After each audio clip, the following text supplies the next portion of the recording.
தாய் தந்தை சுமையென்று முதியோர்கள் இல்லத்தில் விடுகின்ற பிள்ளைக்கு மோட்சமில்லை. சுவாமி ஐயனும் கோவிலில் இடமுமில்லை. கருவோடு உனை தாங்கி கைதந்த தெய்வத்தை தெருவோடு விடுவோர்க்கு சாந்தி இல்லை. கோயில் படியேற அவர்களுக்கு தகுதி இல்லை.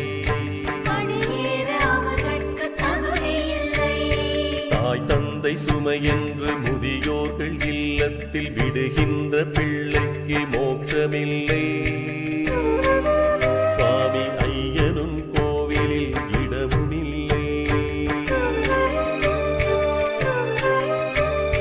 கருவோடு உனை தாங்கி கைதந்த தெய்வத்தை தெருவோடு விடுவோர்க்கு சாந்தி. தாய் தந்தை சுமைய